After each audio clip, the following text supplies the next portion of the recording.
Hello students, अब तक हमने देखा कि जब फिरदौस कांगा ने पूछा कि क्या जब कोई आपसे प्रेरणा ले रहे हैं आपको पता होता है तो क्या इस विचार से आपके ऊपर कोई फ़र्क पड़ता है, तो उन्होंने कहा था नहीं। अब आगे देखते हैं, is there any advice you can give disable people something that might help make life better. अब फिरदौस कांगा ने पूछा, क्या तुम विकलांग लोगों को कोई सलाह देना चाहोगे जो उनके जीवन को बेहतर बनाने में उनकी सहायता कर सके। उन्होंने कहा, they should concentrate on what they are good. उन्होंने कहा कि उन्हें केवल उस पर ध्यान देना चाहिए जिसमें वो अच्छे हैं, जिसमें वो बेहतर कर सकते हैं। I think things like the disabled Olympics are a waste of time. वो कहते हैं कि वो कहते थे कि मुझे लगता है कि जो डिजेबल पर्सन, जो विकलांग लोगों के लिए जो ओलंपिक्स कराए जाते हैं वो केवल समय की बर्बादी है। उनके अकॉर्डिंग जो ओलंपिक्स करा रहे थे वो समय की बर्बादी थी। They should, I know what you mean. Kanga ने कहा कि हाँ, आपका कहने का अर्थ मैं समझता हूँ। I remember the years I would spend trying to play Spanish guitar considerably larger than I was.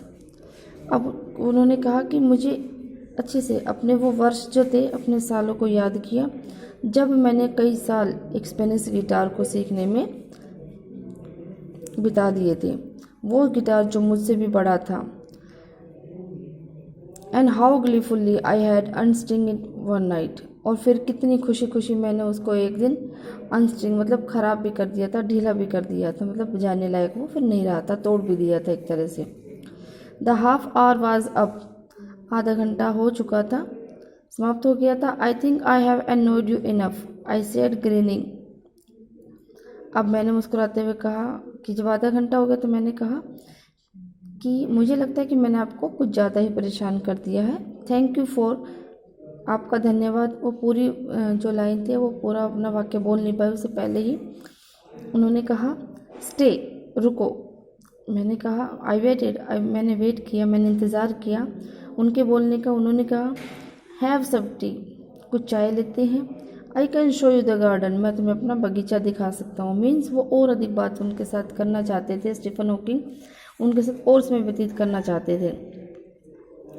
The garden was as big as a park but Stephen Hawking covered every inch, rumbling along in his motorised wheel chair while I dodge to keep out of the way.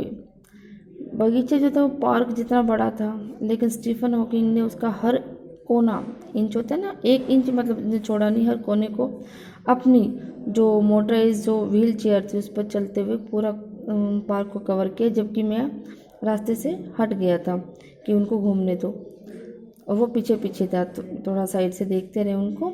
We could not talk very much, हम बहुत अधिक बात नहीं कर सके। क्यों? क्योंकि the sun made him silent, क्योंकि सूरज ने उनको चुप करा दिया था। अब देखो कैसे चुप करा दिया था। The letters on his screen disappearing in the glare, क्योंकि वो बोल नहीं पाते थे, वो जो भी टाइप करते थे वो कंप्यूटर स्क्रीन पे दिखाई देता था। अब बाहर सूरज की धूप में रोशनी में क्या था, वो जो स्क्रीन पे जो लेटर्स थे, जो अक्षर थे, वो गायब होते जा रहे थे, वो दिखाई नहीं दे रहे थे। An hour later we were ready to leave, और लगभग 1 घंटे के बाद हम जाने को तैयार थे। I did not know what to do, मुझे पता नहीं था कि क्या करें। I could not kiss him और क्राई, ना मैं उन्हें किस कर सकता था और ना ही मैं रो सकता था। मतलब जब जाने का समय था तो उसको समझ नहीं आया कि क्या करे, ना उसको किस कर सका और ना ही रो सका। आई touched his shoulder and wheeled out into the summer evening. मैंने उनकी जो कंधे को छुआ और उनके कंधे को छुआ और अपनी कुर्सी को लेकर उस शाम को, गर्मी की शाम को वहाँ से निकला। आई लुक्ड बैक, मैंने पीछे मुड़ के देखा। And I knew he was waving though he was not, और मैंने पीछे मुड़ के देखा तो मैं जानता था कि वो अपना हाथ हिला रहे होंगे, जबकि ऐसा नहीं था। मीन्स उनको ये मन में लगता था कि वो उनको जैसे अलविदा कह रहे होंगे हाथ हिला करके, बट ऐसा नहीं था। Watching him, an embodiment of my bravest self, the one I was moving toward, the one I had believed in for so many years alone. I knew that my journey was over for now.